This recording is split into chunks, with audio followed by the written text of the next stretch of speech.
Hey everyone, welcome to Mentimeter by Kalpana Singh. सबसे पहले तो एक कमेंट आया था मेरी लास्ट वीडियो पे कि दीदी मुझे क्या ऐसा अवॉइड करना चाहिए इस प्रिपरेशन की ड्यूरेशन में। देखो, सबकी जर्नी बहुत अलग अलग होती है।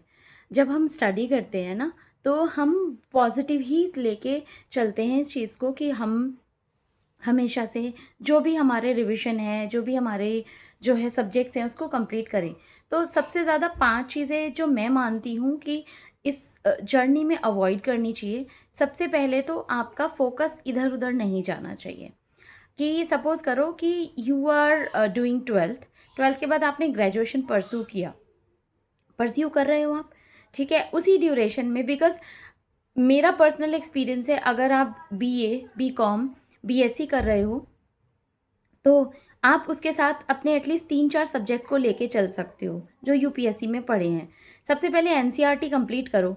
3 महीने के ड्यूरेशन में जितनी भी एनसीईआरटीज़ हैं, चाहे वो पॉलिटी हो, हिस्ट्री हो, ज्योग्राफी हो, या फिर जितने भी साइंस एंड टेक्नोलॉजी साइंस के पोर्शंस हैं, उसके अलावा जो आपका कोर सब्जेक्ट है वो, और जो एनसीईआरटीज़ में आपने जैसे कि, क्योंकि 6-7 की जो 4-5 जो सब्जेक्ट्स हैं, बेसिकली 3 या 4 सब्जेक्ट हैं, उनको तो कंप्लीट करना ही है, क्योंकि पॉलिटी के लिए और उसके लिए एक-एक बुक आती है स्टार्टिंग में, वो कंप्लीट करनी है। साइंस की एक बुक कंप्लीट करनी है, क्योंकि आपको हॉलिस्टिकली आपकी अप्रोच डेवलप होगी। वो कंप्लीट करिए आपने, 1 से 1.5 महीने में कंप्लीट करो, और 3 महीने का पूरा ड्यूरेशन रखो कि आप सारी 12th तक की एनसीईआरटीज़ कंप्लीट करो।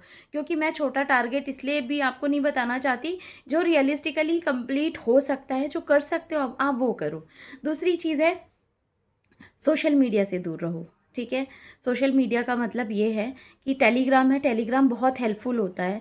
आपको फ्री की पीडीएफ मिल जाती हैं उसमें। अगर आप जो है बुक अफोर्ड नहीं कर सकते, तो पीडीएफ आप डाउनलोड करो, और या फिर आप एक काम कर सकते हो, आप जो है पुरानी बुक्स ले लो, नई सड़क से जाके, या फिर आपका कोई नियर बाई कोई भी जान पहचान का हो, वो ले लो, और जो पीडीएफ आपको फ्री मिल जाती हैं, आप मुझे पिंग कर सकते हो, या फिर मेरे को मेल कर देना KSINGH@study@gmail.com पे। तो मैं आपको जो पीडीएफ होती हैं वो किस तरीके से वो करनी है, मैं प्रोवाइड करवा दूँगी।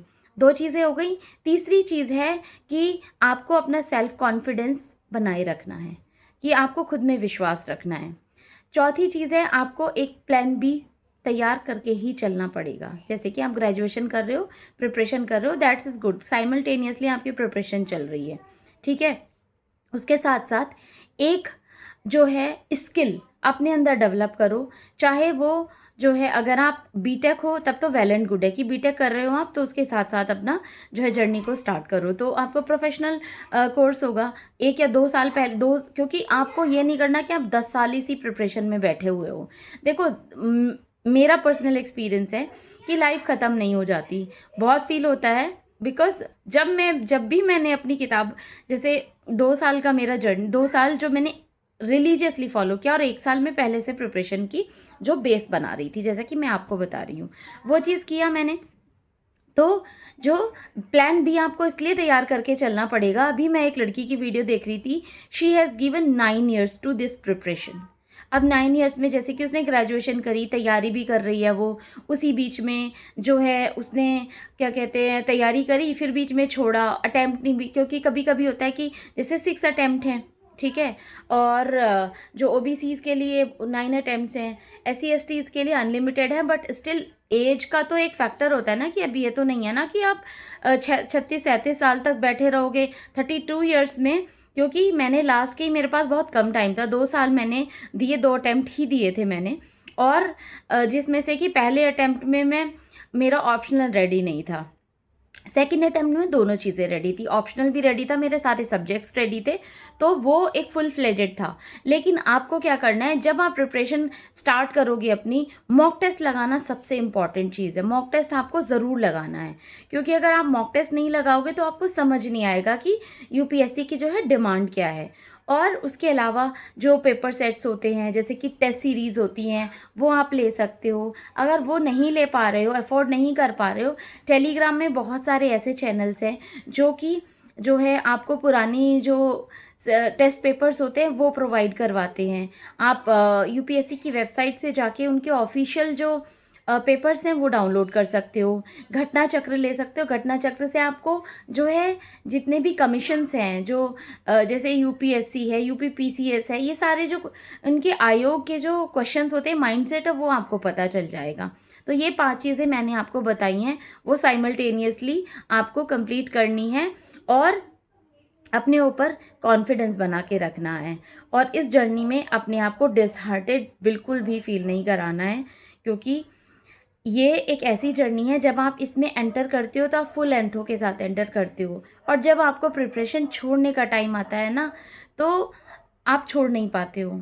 आप अंदर से सच में ऐसा लगता है कि आप टूट गए हो अंदर से।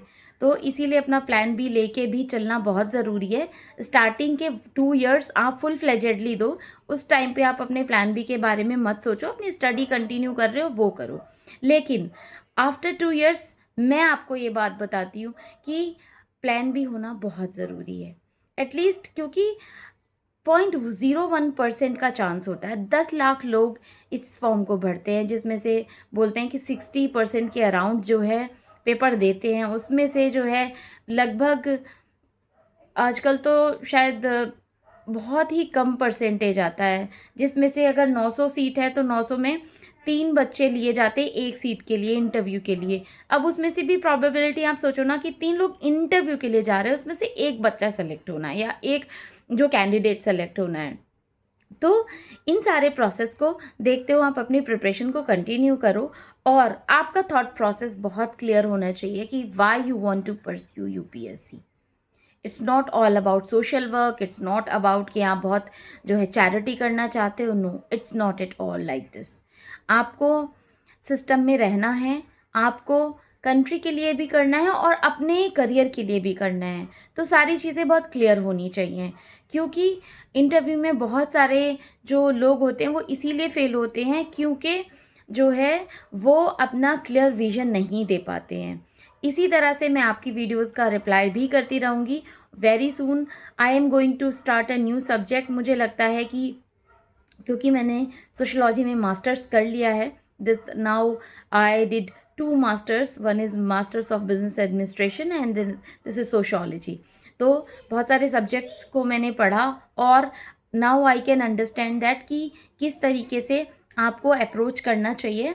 बाकी बहुत सारे लोग हैं जो मुझसे बहुत ज़्यादा नॉलेजेबल हैं, आप उनसे भी पूछ सकते हो। जितनी नॉलेज मेरे पास है मैं उसको शेयर कर रही हूँ आपके साथ, और this is the genuine thing which I am sharing with you.